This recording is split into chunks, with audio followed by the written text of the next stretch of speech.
An anchor state in the region, Kenya is happy to host the Mashariki Cooperation Conference, a convening of highly skilled detectives and security chiefs. While your mandate is mainly working at the national level, the changing landscape of security demands that we seek and enhance partnership networks beyond our borders. Indeed, security is a national, transnational, and international issue which must be tackled with corresponding interventions. Distinguished delegates and security chiefs, this meeting takes place when some of our sister states in East Africa face security challenges in armed internal conflicts and terrorism. This is besides transnational organized crimes, including trafficking in humans, especially children, drugs, counterfeit goods, corruption, money laundering, wildlife trophies, among others. Armed conflicts are, among other issues, fueled by illegal trade in weapons across our borders.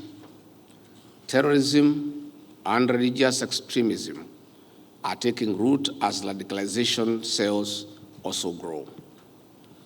As technology advances, crimes and other forms of insecurity have gone high-tech, therefore more complicated. These and other security challenges threaten national development agendas for socioeconomic transformation towards the Africa we want, as outlined by Agenda 2063 of the African Union. Security concerns are a threat to Africa rising, besides achievement of sustainable development goals as envisaged under Agenda 2030. Africa is without doubt the continent of the 21st century. But insecurity, if not strategically and decisively tackled, may derail the vision of transforming the lives of our people. I cannot emphasize more on why security is key to a better, brighter, and successful region and Africa as a continent. That is why this meeting, which happens about 4 years since Africa missed the target of silencing the guns by the year 2020, as one of the strategies of spurring development, is timely. Distinguished security chiefs and delegates, national and international legal frameworks place the responsibility of guaranteeing security to citizens on the state. But such frameworks, especially in Africa, may not clearly outline collaboration and cooperation at interstate and regional levels. The National Intelligence Service officers are an essential component in collection of evidence-based information for action by other state agencies. In an environment where networks of criminals have gone regional and global, national intelligence services cannot be left behind. You have to be ahead of the game. That is why this conference on harnessing opportunities to address the common threats for a peaceful and prosperous region offers a moment for networking and building joint strategies. As a region, we have all borne the brunt of insecurity when our neighbors are troubled. Trouble anywhere in our region is trouble for everyone. That is why we must work together to address security threats. Distinguished delegates, in particular, at this convening, we have an opportunity to review gaps and threats in security matters from traditional spaces in digital platforms, which have made crimes more complex. Digital spaces have become playgrounds for recruitment and radicalization, money laundering, and trap points for homicides and other cybercrimes, sadly as recently witnessed in Kenya. Esteemed delegates, this calls for strengthening of the capacity of officers in digital skills. This is in addition to recruiting experts in specialized and emerging areas in technology to be ahead of the game. While more resources are required in integration of artificial intelligence into security operations, we have no option but to invest for better outcomes. With advancing technology, we must be armed with highly innovative infrastructure for tracing, tracking, and monitoring potential threats for early elimination and prevention. Security chiefs here are advisors of key state decision makers. Your work must inform legal and policy actions for sustainable security solutions. We are ready to receive guidance on best and most productive strategies of integrating technology for enhanced security. Beyond this conference, we expect that you identify strong areas of each state represented for cross-pollination of good practices through formal and informal training and exchange program for officers.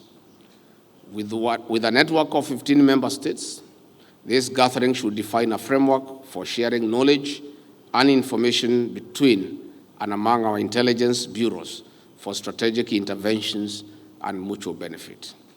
This is besides joint operations on issues of regional interest. Transnational challenges call for transnational solutions. Such solutions are in stronger strategic collaboration and cooperation.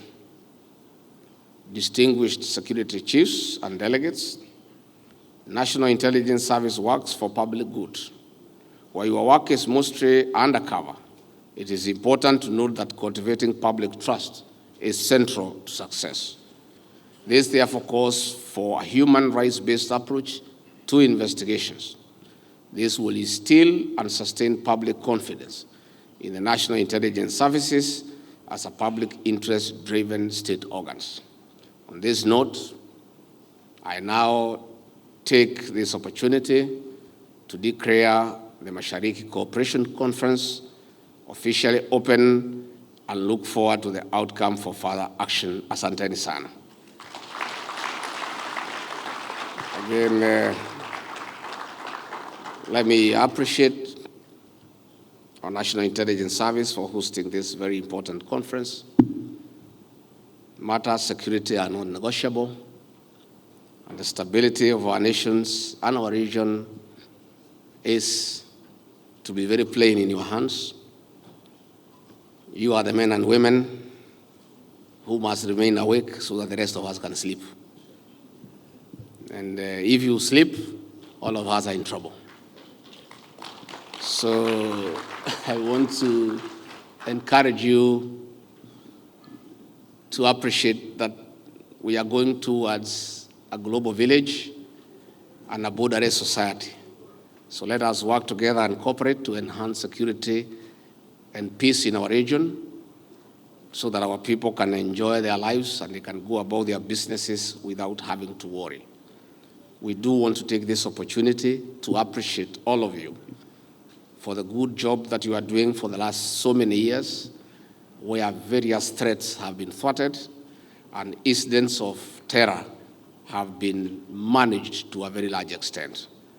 In our beautiful country here in Kenya, we are still traumatized by the 1998 bombings at the American Embassy, the Westgate Mall attack, the Dusit attack.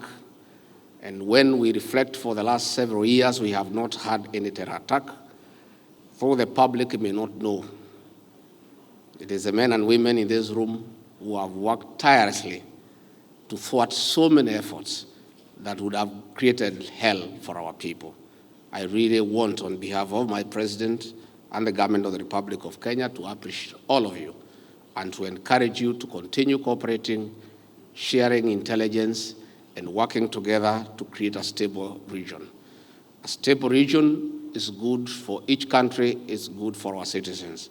And I'm sure at the end of this conference, you'll create good mechanisms of sharing real-time intelligence so that it can be useful to assisting the other state organs dealing with security to deal with threats from terrorism and other crimes, organized crimes that are part of our continent and the world. Finally, before I finish, I take this opportunity to assure our National Intelligence Service here in Kenya of our continued support as a government to provide to you adequate resources despite a very tight monetary space. We'll continue according to the necessary support, because if we don't, we will not be able to enjoy all the other economic programs we are working on.